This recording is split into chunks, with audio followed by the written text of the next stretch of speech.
Shalom Bapak Mama Saudara yang kekasih dalam Yesus Kristus. Shalom. Puji syukur kepada Tuhan karena untuk keempat kalinya kita bertemu lagi pada ibadah Next Message Voice yang pada hari ini dilaksanakan di rumah keluarga Edward Dakabesi. Kita telah memasuki masa new normal atau tatanan baru, di mana masa perlahan-lahan kita mulai melakukan aktivitas termasuk pelayanan beribadah. Tetapi kita tetap mengikuti protokol pemerintah seperti memakai masker, cuci tangan, dan menjaga jarak. Tanggal 19 Juli 2020, Gereja Kota Baru membuka ibadah minggu dengan SOP yang sudah ditetapkan. Sementara Next Message Voice beribadah pada tanggal 13 Juli 2020. Artinya, Next Message Voice masih menggunakan online system atau beribadah di masing-masing rumah. Bapak Mama, Saudara yang kekasih dalam Yesus Kristus, saat ini juga kami dari pengurus Next Message Voice mengucapkan terima kasih banyak kepada semua anggota yang tetap setia dan taat mengikuti ibadah online ini, baik itu secara bersama-sama maupun secara pribadi. Kita patut bersyukur karena kerinduan kita untuk beribadah secara langsung akhirnya bisa terwujud, karena nanti pada tanggal 19 Juli 2020 Gereja Kota Baru sudah membuka ibadah. Sedang Next Message Voice untuk bulan depan dan seterusnya dapat berlatih atau beribadah di lantai 2 gedung Gereja Kota Baru. Kami juga berterima kasih kepada semua pihak yang telah membantu terlaksananya ibadah online ini, teristimewa kepada Ketua Majelis Jemaat Kota Baru Bapak Pendeta Norman Menoai MSI yang selalu memberikan support pada pelaksanaan ibadah online ini. Untuk itu Bapak Mama, mari kita masuk di dalam ibadah Next Message Voice pada saat ini, dan kita menyanyi dari Kidung Jemaat 15 ayat 1 dan 2, berhimpun semua.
Puji syukur Tuhan untuk waktu terindah bagi kami, sehingga kami bisa berkumpul di tempat ini untuk ibadah bersama-sama di rumah keluarga Edward Dakabesi.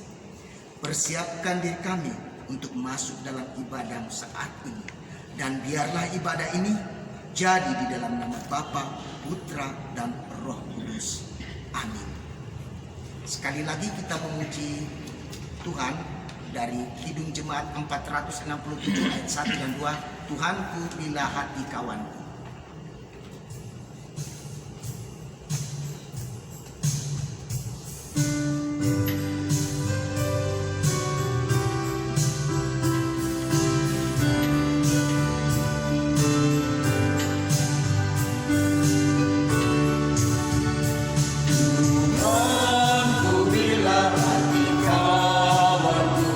Terluka oleh tingkahmu.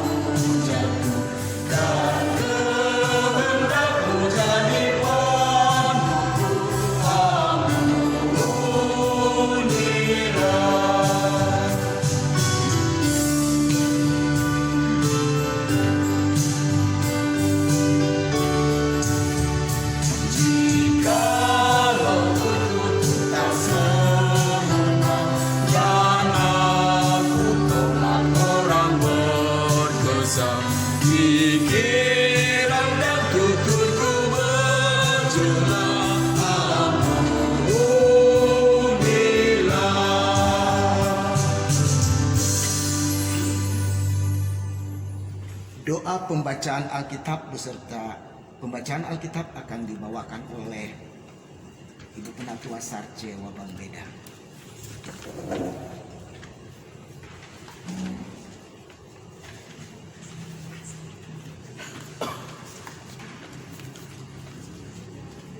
Tibalah saatnya kita akan membaca serta mendengarkan firman Tuhan. Dan firman Tuhan pada saat ini terambil dari 2 Samuel 19 ayat 31 sampai ayatnya yang ke-39. Namun sebelumnya mari kita menghadap Tuhan di dalam doa. Kita berdoa. Bapa di sorga, kami boleh mengucap syukur dan berterima kasih kepadamu atas waktu dan kesempatan yang Engkau anugerahkan bagi kami pada saat ini. Oleh karena itu Tuhan, mari menyertai kami dalam ibadat kami pada malam hari ini.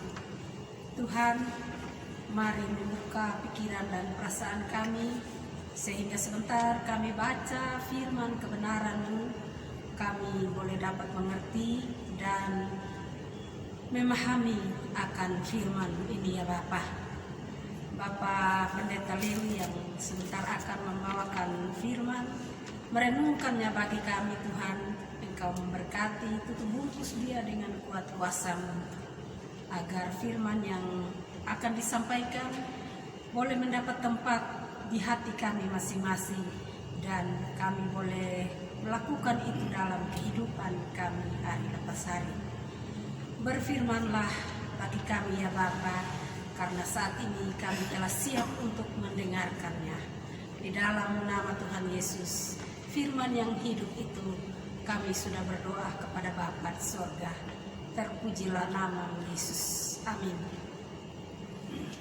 Firman Tuhan terambil dari 2 Samuel 19 ayat 31 hingga ayatnya yang ke-39.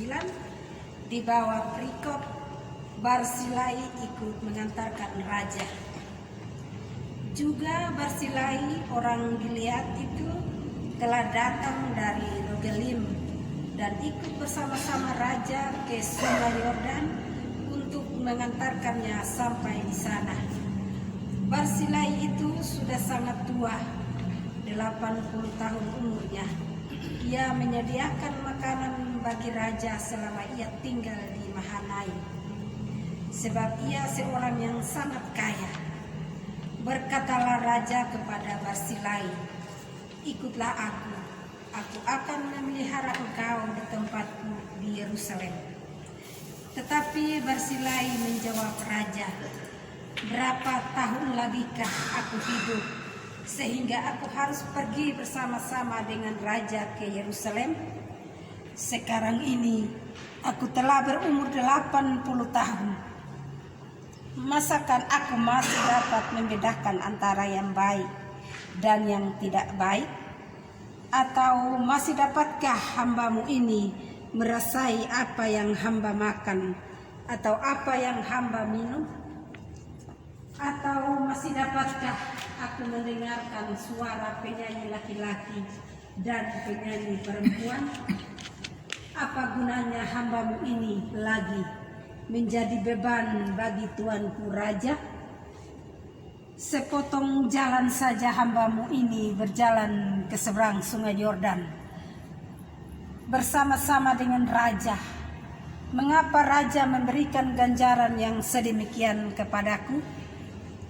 Biarkanlah hamba-Mu ini pulang, sehingga aku dapat mati di kotaku sendiri, dekat kubur ayahku dan ibuku. Tetapi inilah hamba-Mu Kimham. Ia boleh ikut dengan tuanku raja. Perbuatlah kepadanya apa yang tuanku pandang baik. Lalu berbicaralah raja, baiklah Kimham ikut dengan aku. Aku akan berbuat kepadanya apa yang kau pandang baik, dan segala yang kau kehendaki daripadaku akan kulakukan untukmu. Kemudian seluruh rakyat menyeberangi Sungai Yordan, dan juga raja menyeberang. Setelah berpamitan dengan Barsilai dengan ciuman, lalu orang ini pun pulanglah ke tempat kediamannya. Demikianlah firman Tuhan.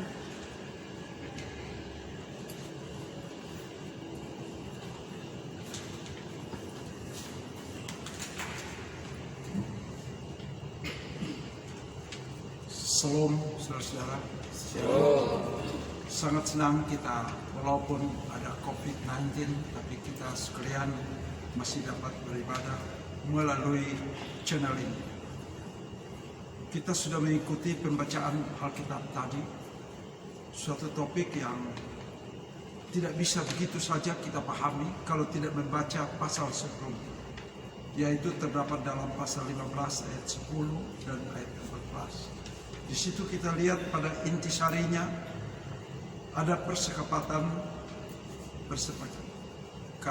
gelap Absalom anaknya untuk melakukan kudeta.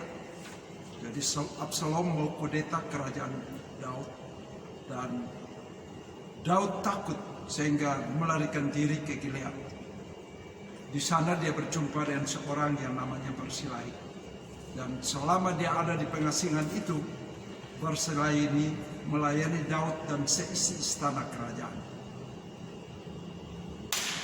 Lalu akhirnya dalam pembacaan kita ini terdengar kabar bahwa Absalom telah mati karena saat dia bertempur dengan pasukan-pasukan dari Yerusalem pensetia Raja Daud. Dia tergantung di atas pohon dan akhirnya mati. Lalu dengan kematian Absalom itu, maka kembalilah Raja Daud pulang ke Yerusalem untuk memerintah. Tetapi ketika pulang, dia sudah merasakan betapa baiknya Barzilai yang melayani dia selama berada di Gilead itu. Maka dia mengajak Barzilai untuk ikut serta ke Yerusalem. Ini bukan sekedar suatu ajakan Daud, tapi Daud ingin agar ada aliansi dengan kekuatan asing. Dan ia mau agar Barzilai ikut dalam orbit kekuasaan. Walaupun ajakan Daud itu sangat menarik, namun Barzilai tidak tertarik untuk mengikuti. Dia ditawari yang indah-indah, yang hebat-hebat. Barzilai tetap berpendapat, bersikukuh dalam integritas kepribadiannya, yaitu dia menolak untuk masuk dalam lingkaran kekuasaan Daud. Dengan alasan-alasan bahwa dia sudah sangat tua, dia ingin mati dikubur dekat kuburan ayah dan ibunya. Karena itu dia bilang, saya hanya wakilkan anak saya, Kimham, untuk ikut berada di kerajaan Daud, dan Raja Daud akan perlakukan apa yang baik menurut pandangan Raja Daud. Di sini dalam cerita yang singkat dari pembacaan Alkitab ini, kita dapat melihat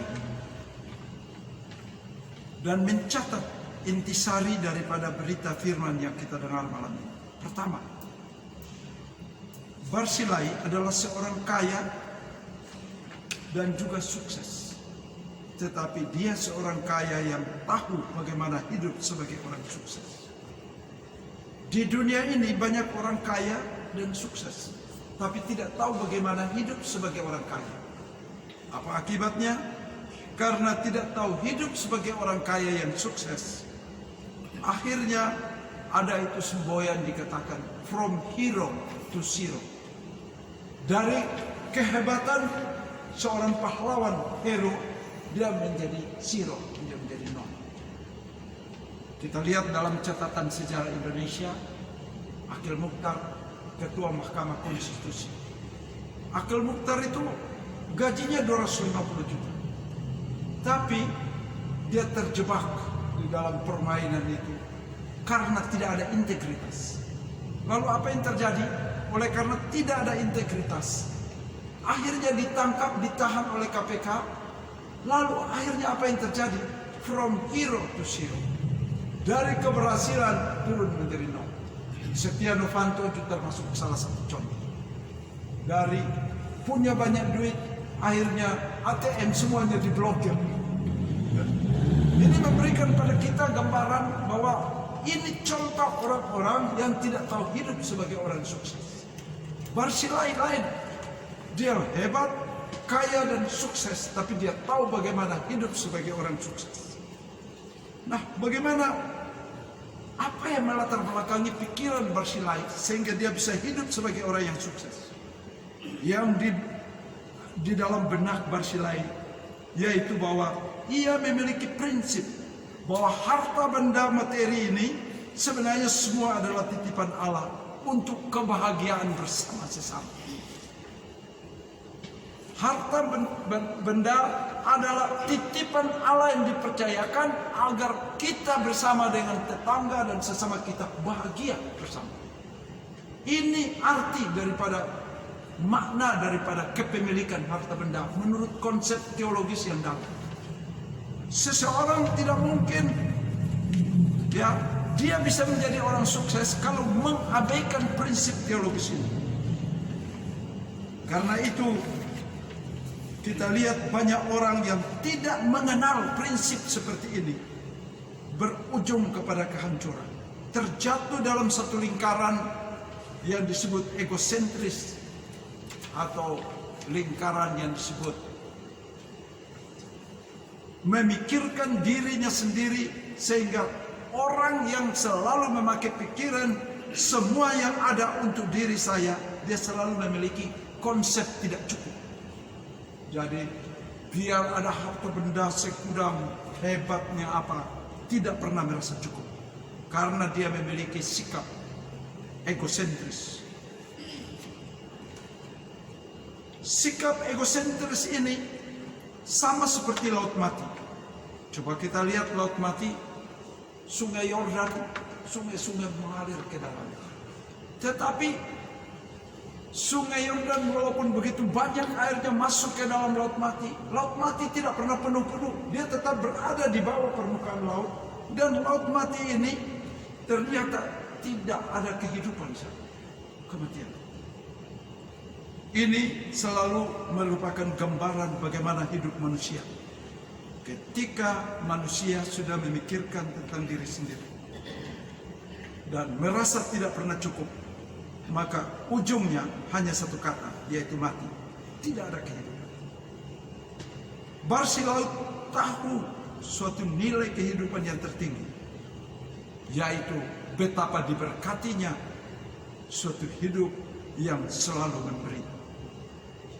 Hidup yang memberi adalah satu kehidupan, rahasia kehidupan penuh keberkatan. Karena Alkitab juga mengatakan terlebih berkat memberi. Memberi juga merupakan hukum kehidupan. Tuhan menciptakan matahari, memberi cahaya kehangatan untuk kita. Burung-burung memberikan suara. Lebah memberikan madu. Sapi memberikan susu dan seluruh dirinya. Domba memberikan wol untuk orang-orang yang tinggal di daerah salju. Pohon buah-buahan memberi buah-buah bagi kehidupan. Bayangkan satu kali kalau seluruh yang memberi ini berhenti memberi, maka kiamatlah dunia ini, lenyaplah kehidupan. Jadi hukum kehidupan yaitu memberi. Kalau kita sudah merasa diberi oleh Allah, maka hukum kehidupan semakin kita memberi, maka akan ada kelimpahan, ada kebahagiaan, ada damai sejahtera.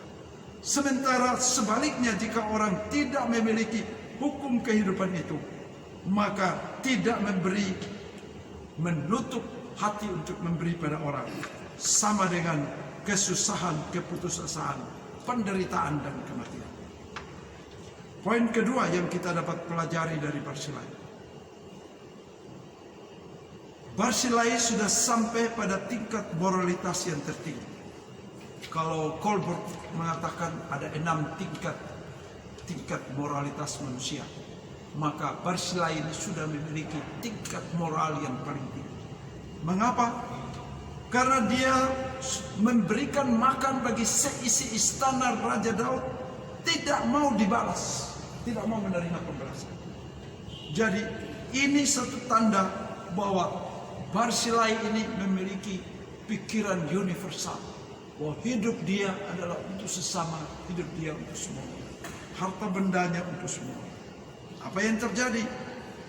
Sebaliknya di dalam hidup ini ada orang yang masih memiliki pandangan moralitas yang terendah, yaitu moralitas tahap 2, disebut moralitas pasar.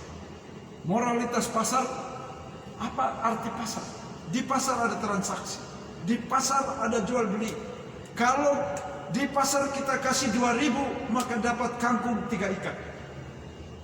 Artinya bahwa seimbang, 2.000 dan kangkung 3 ikat itu seimbang. Begitu juga di dalam hidup pergaulan, seseorang yang sudah diberi, dia merasa belum puas kalau satu kali dia belum pernah membalas. Dan itu balas budi baik orang, itu juga satu tingkat moral dan disebut moralitas kedua. Itu masih lebih bagus, tahu balas budi. Tapi yang lebih celaka lagi adalah orang yang tidak tahu membalas budi. Ya. Seperti dalam cerita aku, si maling kundang misalnya. Budi baik orang tuanya, dia balas air susu, dibalas dengan air tuba. Ini memberikan pada kita bahwa moralitas pasar, walaupun itu moralitas yang masih rendah, tetapi lebih baik ada moralitas itu daripada tidak ada sama sekali.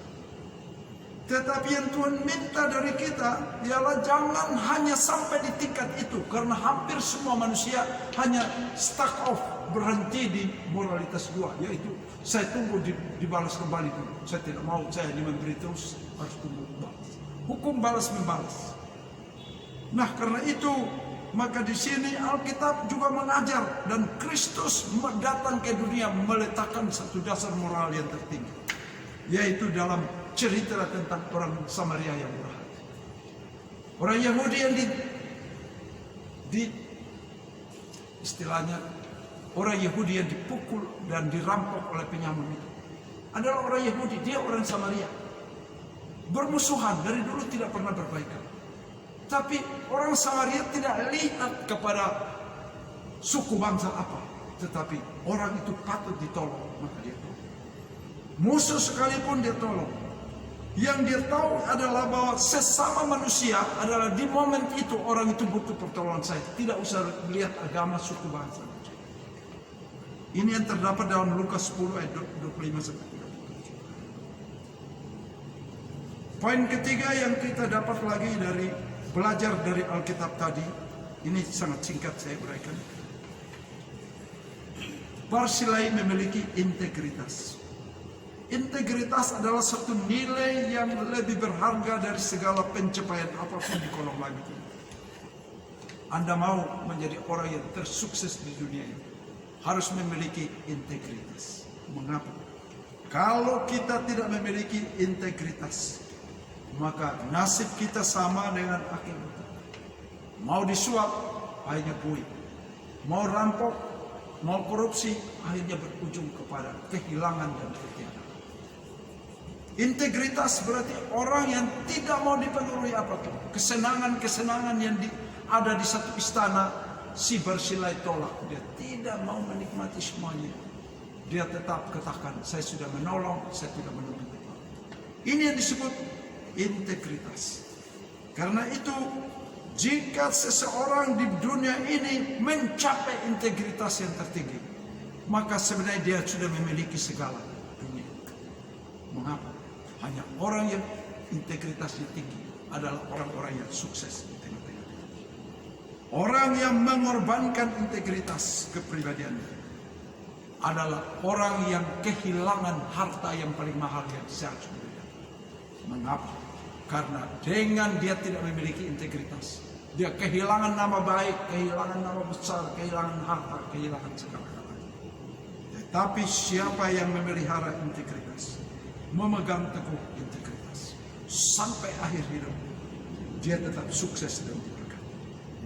Kiranya dengan 3 poin yang kita dapat dari Barsilai, dia akan menjadi pelajaran yang penting dan mahal, karena ujung keberhasilan kita ditentukan oleh 3 poin yang dimiliki Barsilai. Tuhan memberkati kita semua. Amin.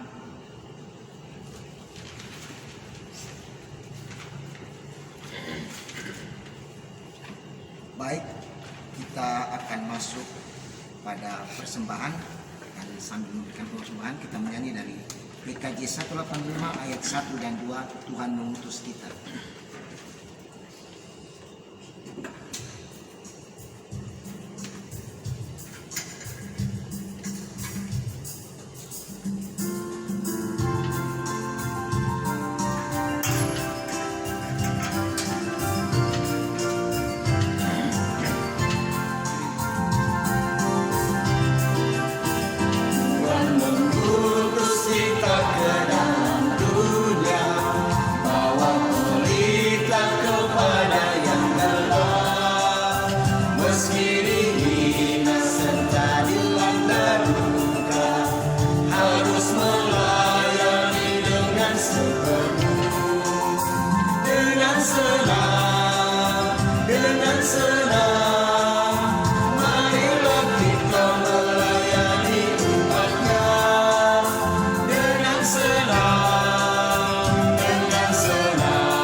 Bapa di sorga, kami boleh berterima kasih padamu karena Bapa sudah datang dengan firman-Mu untuk mengisi hidup kami dan memperlengkapi kami dengan prinsip-prinsip yang tertinggi dalam hidup ini. Sehingga melalui prinsip itu kami akan diberkati di masa depan kami. Baik kami, anak cucu dan keturunan kami. Pada saat ini kami juga mengucap syukur kepadamu Tuhan, karena walaupun ada ancaman yang mematikan dari COVID-19, tapi sampai detik ini kami semua masih hidup. Keluarga besar Nekmese tetap hidup sampai detik ini. Kami berdoa Tuhan berkati tiap rumah tangga, tiap keluarga. Jaga lindungi tiap kami sehingga kami semua hidup dan terpelihara di hadapan Tuhan. Bapa di surga, kami saat ini juga boleh bersyukur bersama keluarga Nekmese karena anaknya Fab lulus calon pegawai negeri sipil tahap pertama. Kami hanya berdoa tahap-tahap proses selanjutnya hanya ada dalam tangan Tuhan yang menangani hamba-Mu, melindunginya, memberkatinya, dan biarlah masa depan dia sudah ada di dalam tangannya. Semua yang terbaik dia akan temukan. Juga saat ini kami juga berdoa dan memohon, biarlah Tuhan mau memberkati anakmu Miranda yang telah lulus dalam menjadi mahasiswa di satu perguruan tinggi swasta di Jogja. Kami boleh bersyukur atas keberhasilan anakmu Miranda dan mendoakan biarlah proses perkuliahannya kami taruh dalam tangan Tuhan. Sumber segala anugerah dan berkat, sumber hikmat dan kepandaian Tuhan akan berikan kepada anakmu sehingga ia pergi ke sana berjuang dan pulang membawa hasil yang berlimpah. Ini doa syafaat kami. Sebentar lagi kami akan berpisah seorang dan yang lain. Kami mohon Bapa sertai kami, lindungi kami semua dalam perjalanan pulang dengan tiang api-Mu sehingga kami masing-masing tiba di rumah kami terhindar dari mara bahaya apapun. Bahkan Bapa mengantar kami semua melewati malam ini sehingga menyambut fajar pagi dengan kekuatan dan semangat yang baru. Inilah doa syafaat kami Tuhan. Kami juga saat ini mengucap syukur atas anugerah berkat kasih setiamu yang Bapa berikan, kesehatan dan segala yang Tuhan berikan bagi kami. Untuk itu kami telah memberikan persembahan, walaupun kecil, tapi semuanya dari tangan Tuhan kami kembalikan dalam tangan.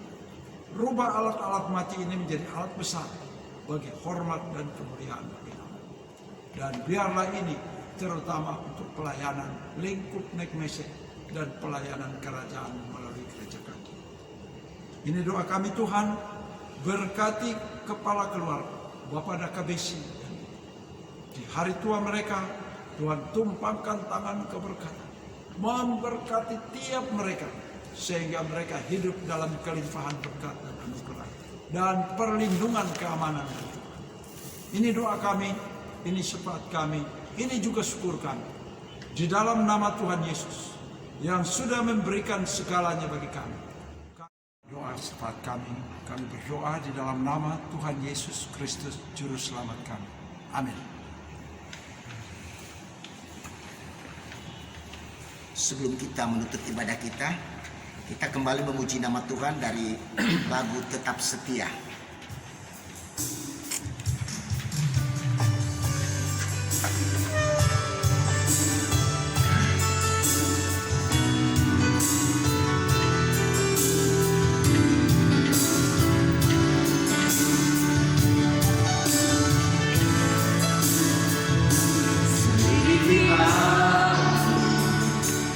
Lihat hatiku, apakah sungguh mengasihi Yesus, Kau yang Maha Tahu dan menilai hidupku, tak ada yang tersembunyi bagimu.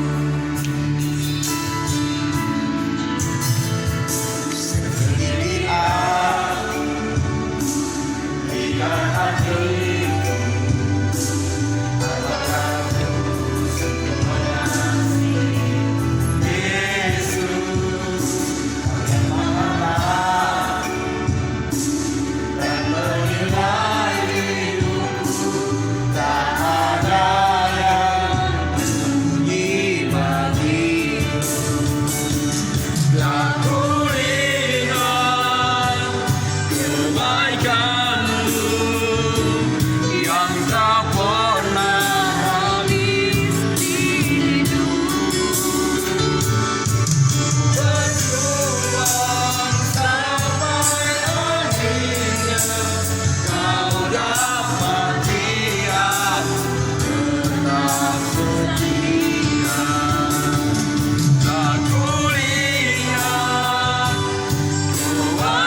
Pulanglah saudara-saudara dengan selamat dan sejahtera dengan membawa berkat Tuhan.